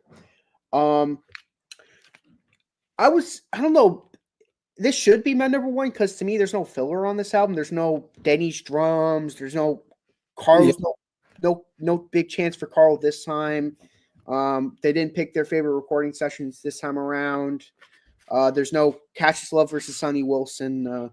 There's no filler on this album, but I guess maybe my number 1 I just like better because of the highs. That's just my argument for that. But this is an incredible Christmas album. Little Saint Nick, great opening song. Ooh, Merry Christmas, baby, Christmas time, it comes this year. Great song. The man with all the toys. I love that song. He's the man. With all The toys are bum bum bum bum. Santa's beard is pretty fun. It's like this little kid who's scared to meet Santa. He goes up to meet Santa. He's like, "You're not Santa. He's not Santa Claus." He pulls out the beard and he's like, "You're not Santa." And then like the main character was like, "Hey, he's just helping Santa Claus." Merry Christmas, Baby. I liked Christmas Day. First Al Jardine song ever. He's the first time he's ever sung on a Beach Boy album. Really good song. Frosty the Snowman. I mean, their version is so iconic. I might add those first 5 songs, all originals. They're not covers. They're all original That's songs.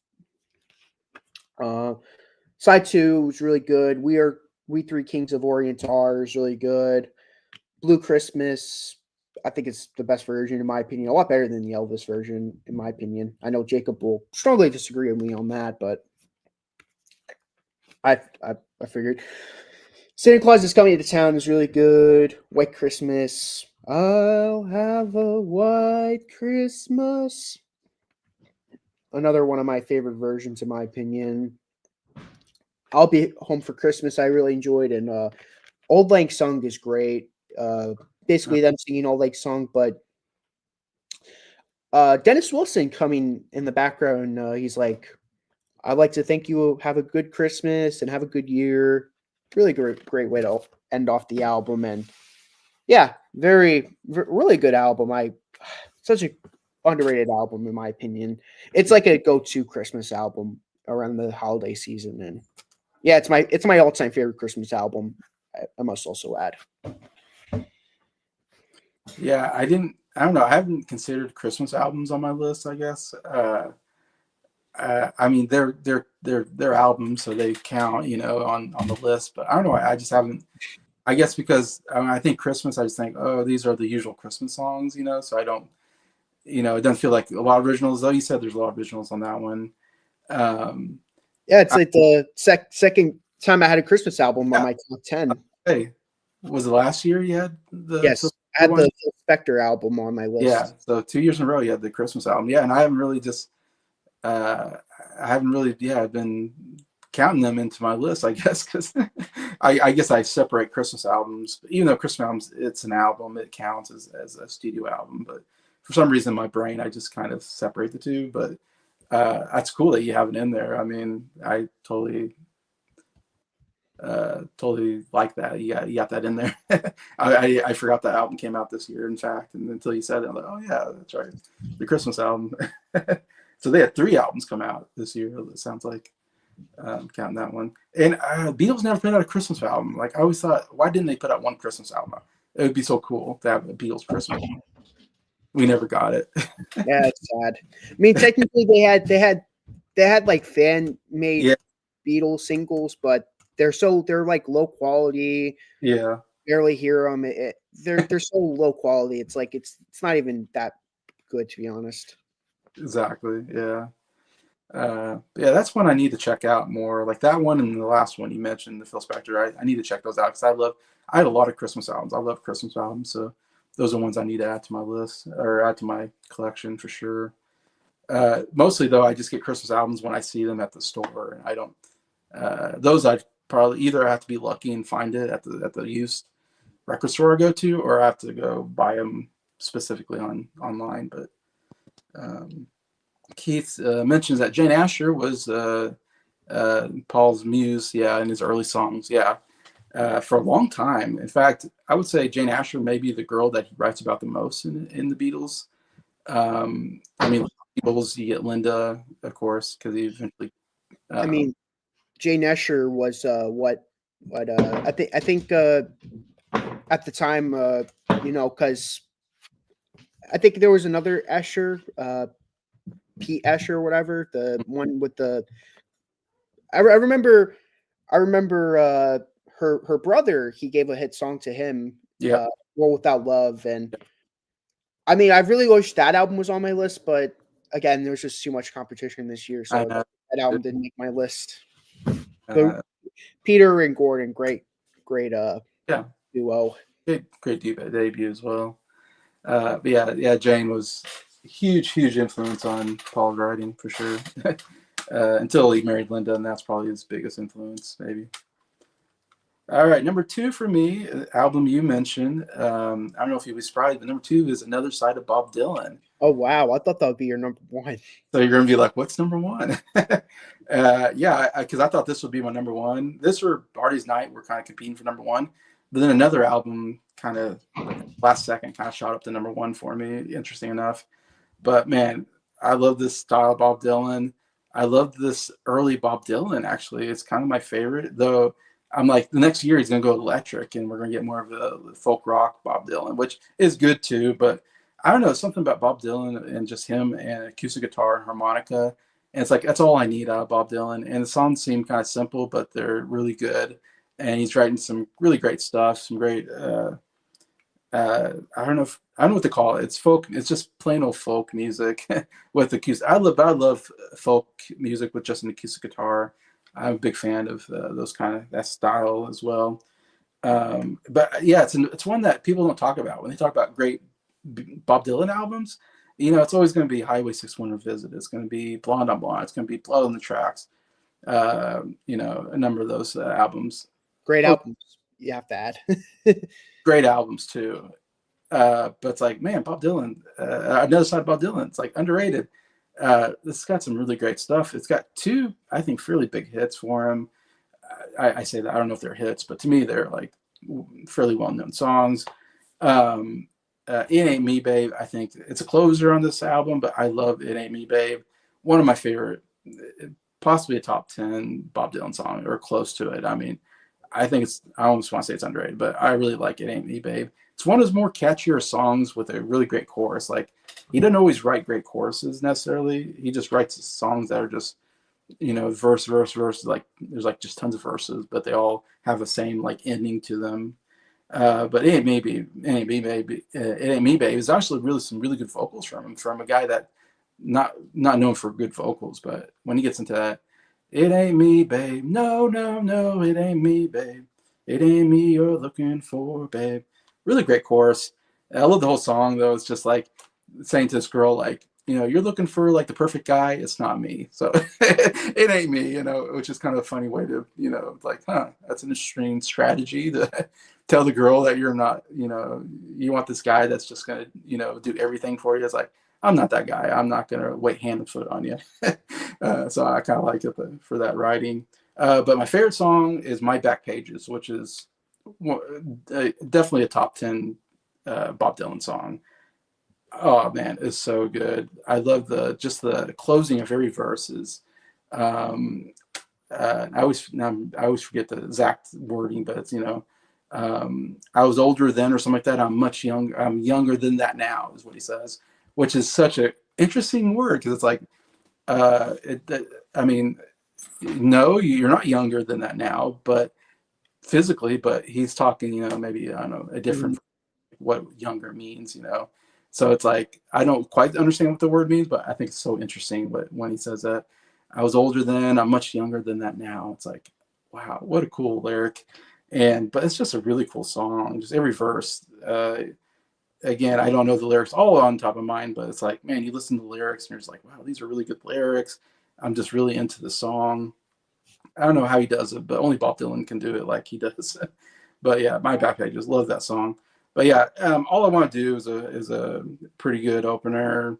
Like I said, a lot of these songs are covered by the Byrds, and the Byrds do a really great job with the harmonies, but still a pretty catchy song.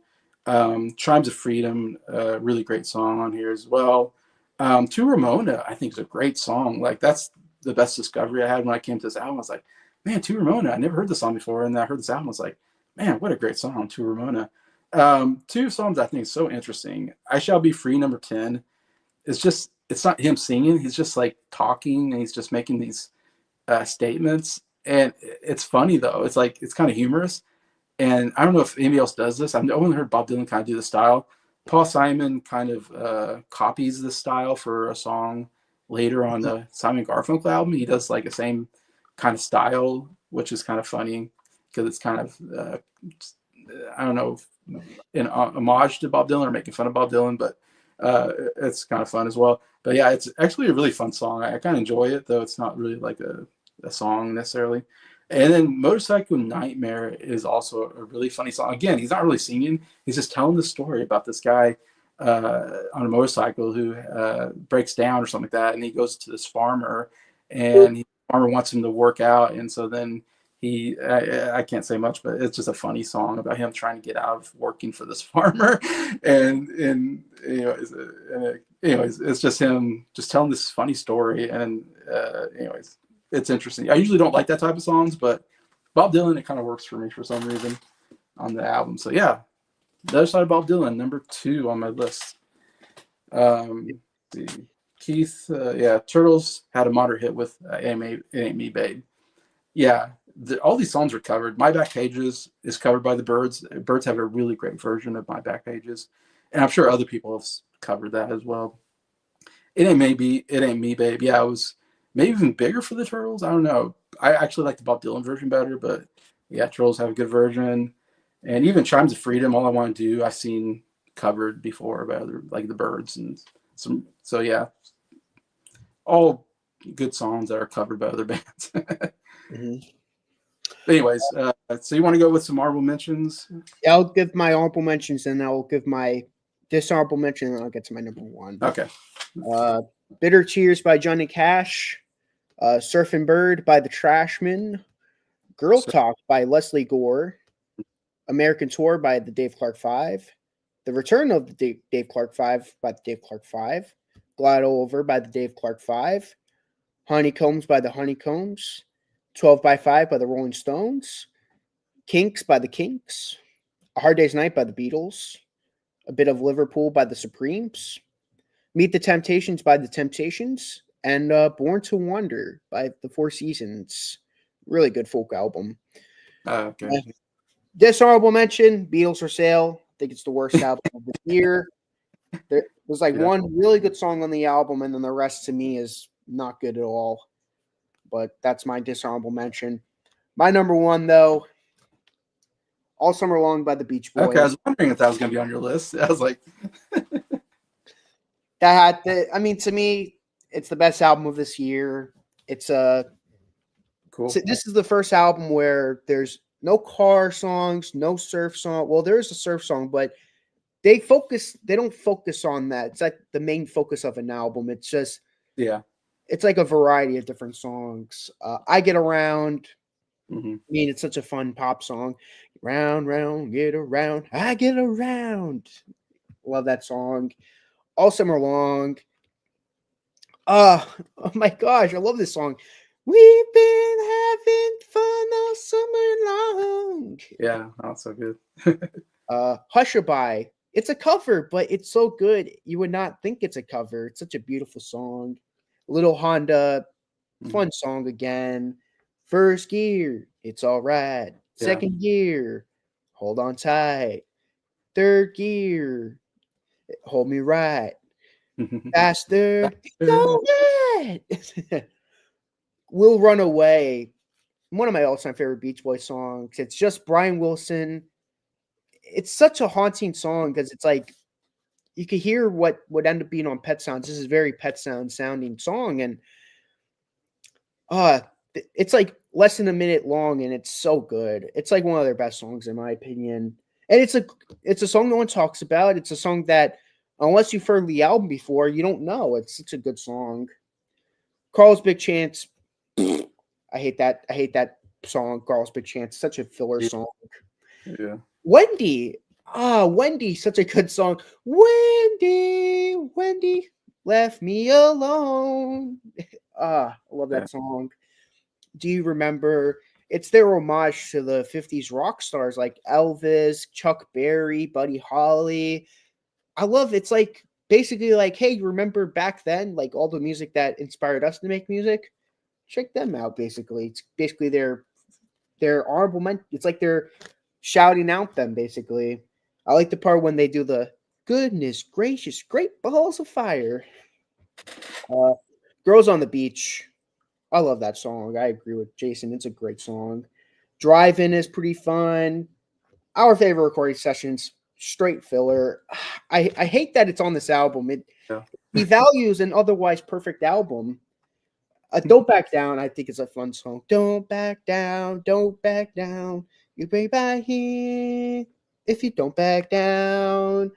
It's like the last surf song we'll hear from them for a while. So yeah, that I have to go with that. That's my number one album. That's to me the best album of 1964. Keith says, great choice, great album. I'm so glad you like the album, Keith. That's such a good album.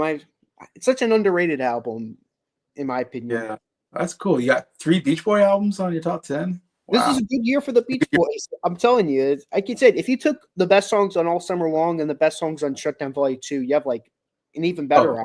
Yeah, amazing. Just take off those fillers. You got amazing. Yeah, that's cool because I had that in mind as well, my top 4. So that's cool. So we both were really loving that album. Right. So honorable mentions. I mean, this is such a good year. I guess we didn't mention, but this is definitely the best year that we've had in music so far. Because I have a big list of like usually I have like a couple maybe honorable mentions. Some years I don't have any honorable mentions. But like they're just even my top 10 I don't think is that good. This is one where I was like all 10 in my top 10 are really good albums, and there's a bunch of good ones that I couldn't even get into my top 10. Let me get some out here.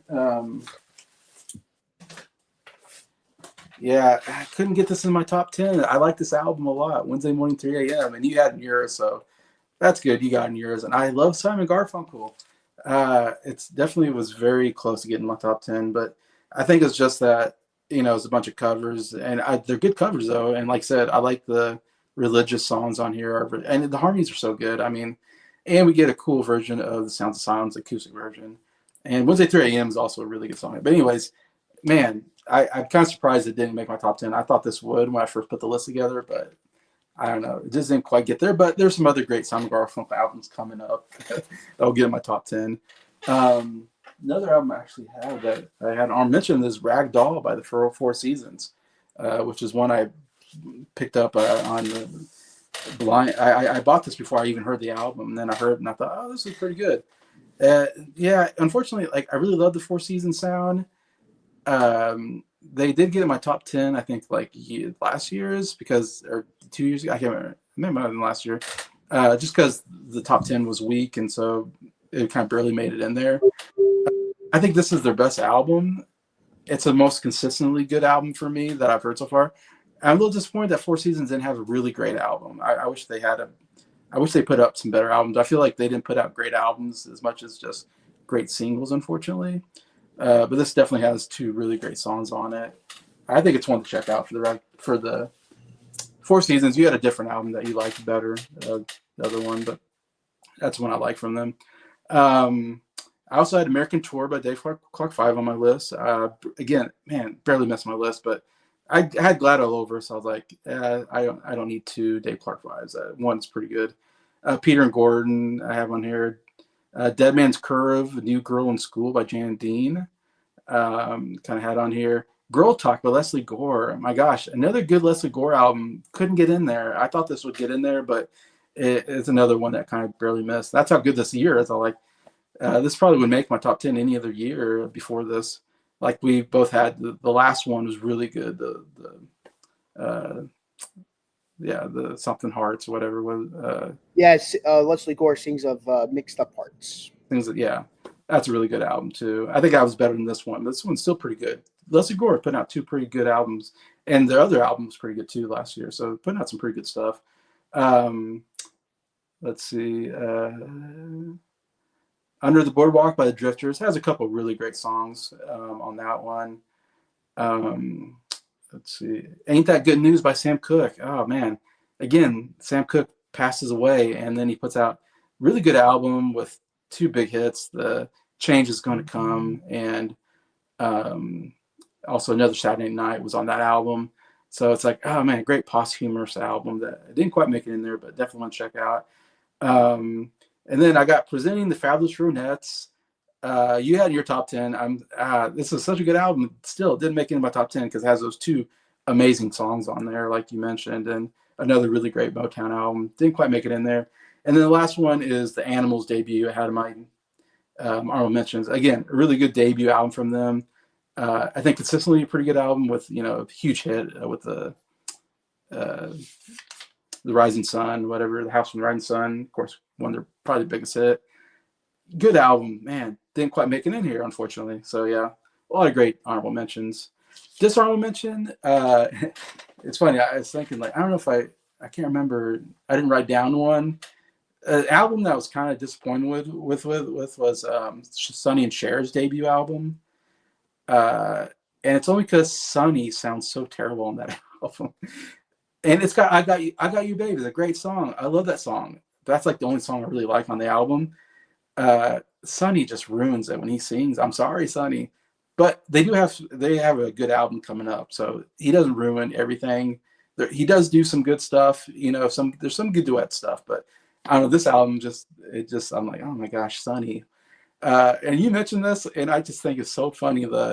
I think and she kissed me or whatever, and he kissed me song, where they both say, she says he and he says she at the same time. She kissed me. It's like, oh, it's so awkward. Like It sounds like they're trying to they're waiting for one of them to say it, but then they awkwardly say it at the same time. And she kissed me, and it's like, oh my gosh, it just doesn't work. Yeah, Quincy Jones produced Leslie Gore's albums. I didn't know that. That's a cool fun fact. Thank you. Quincy Jones just passed away this last week. I mean, one of the biggest music producers of all time. I mean, huge talent. Quincy Jones. So he did, oh man, so many great albums. But yeah, Leslie Gore, that's cool. So it's funny, Phil Spector was doing the Ronettes, Quincy Jones doing Leslie Gore. A lot of great stuff anyways, but yeah. So what is my favorite album, you're probably thinking? Well, this is my new favorite Bob Dylan album. The Times They Are Changing is number one. It's funny, you had this and No Side of Bob Dylan tied in your 8th spot. They took my top 2 spots. These are my 2 favorite Bob Dylan albums, which I don't know if that's a surprise, because I said most people would pick some of the other albums. Again, I just love this style of Bob Dylan, this folk style of just acoustic guitar, harmonica. You don't need anything else for Bob Dylan, in my opinion. But yeah, this one surprised me, because I wasn't expecting this to be number 1, but when I was re-listening to this album, I like every song. It's 10 songs. I think every song is pretty darn good to great. And that's why I kind of got into my 10th spot, because I was like, oh my gosh, it's just one of those things where I'm like, man, where's this album been my whole life? This is a 10 out of 10. This is my first album I'm giving a 10 out of 10 out of that we've done so far. Did this make your top 100 album list, or did it just barely miss from it this time around? No, it didn't make it in there, because I just now gave it a 10 out of 10. Just list. So it'll make my next time when I do my 100 favorite albums list. Because yeah, it's definitely one of the great albums. Yeah, I just fell in love with this album, listening to it again. And again, I'm sure it's considered a good Bob Dylan album, but it doesn't seem like it's one that people maybe necessarily talk about enough of as being a great folk album.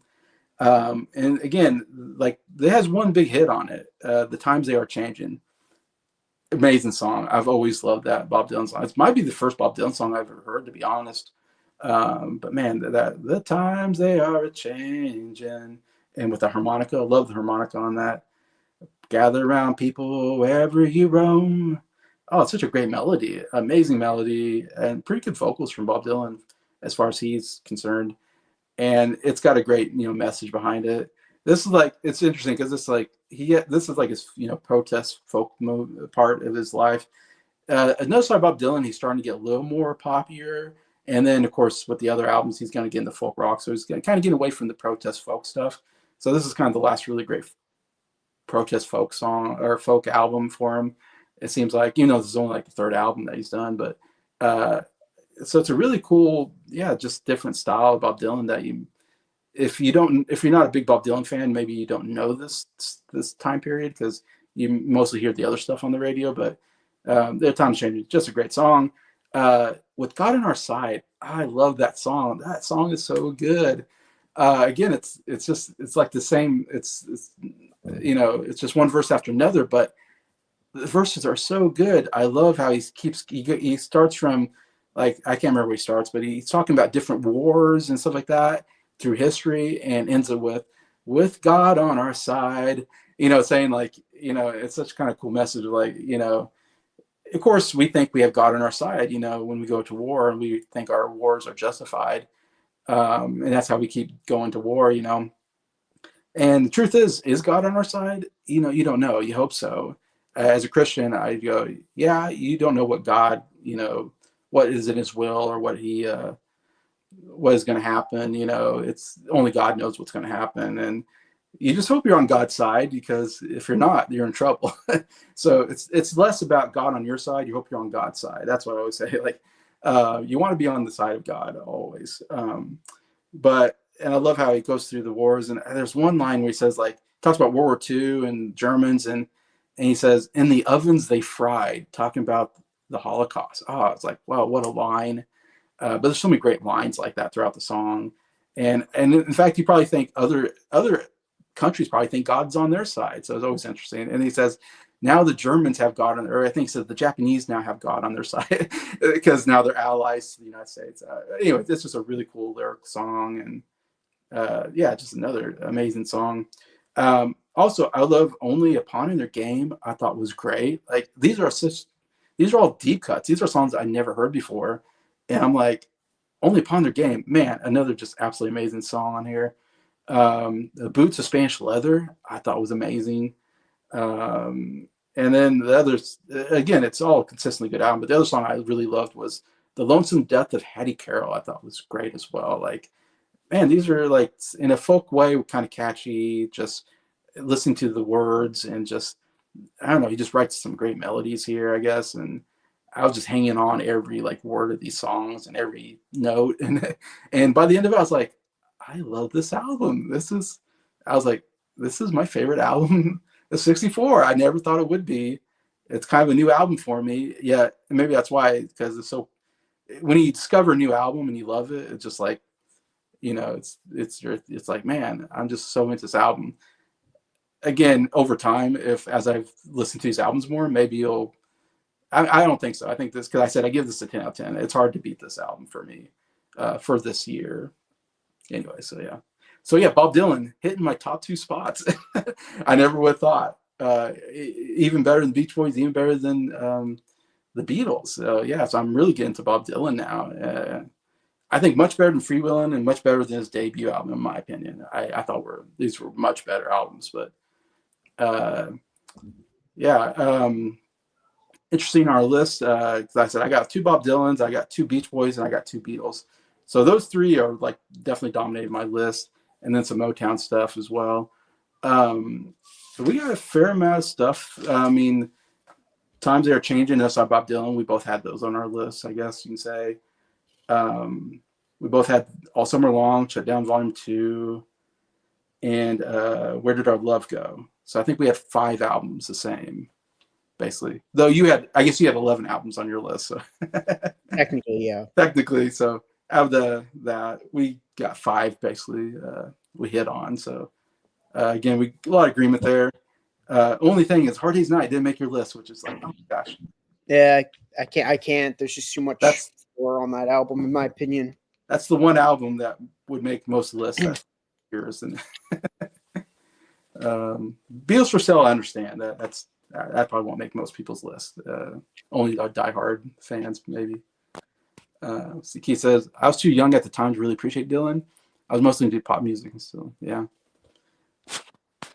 Yeah, I think Bob Dylan's just, man, he's putting out, again, this is the best year for Bob Dylan for me. Obviously, he had the top 2 on my list. And they both albums made your list, so we both agree these are, man, just great Bob Dylan stuff. And he's got some bigger stuff coming up as well in the next several years. So it'll be interesting to see what makes my list after this. But yeah, I guess Beach Boys, huge. Obviously, that was big on your list. Hitting your number 1 and all that. But yeah. Anyways, but yeah, that's our list. I hope you enjoyed that and got some recommendations. I think we had some some albums people might not know on our list that hopefully they would, maybe check out. And Mhm. definitely, if you haven't heard those Bob Dylan or Beach Boys or Beatle albums, like gosh, I say yeah, definitely check those albums out. Great year for British Invasion as well. I think did really well. To me, it's like British Invasion, Motown, doing some good stuff here, and then you got some folk with Bob Dylan. But yeah, anything else you want to add before we close out, Nick? We're gonna get into some heavy hitter Oh, territory next year, and yeah, to me, this was like the first like great year in music. But yeah. next year was like it even, funny enough, an even better year. So just keeps getting better and better. Oh, every year gets better. It seems like at this point. uh, yeah, 64, amazing year, and yeah, just gonna get better anyway. So definitely check out these. Definitely don't sleep on 64. Good year. Besides that, thanks to Nick for joining me on another album ranking. Always enjoy doing these. Especially love doing all the research and discovering new music. Been a lot of fun. So until next time, we'll cover 1965. Besides that, I hope everybody has a great rest of the week, and we will see you later. Bye.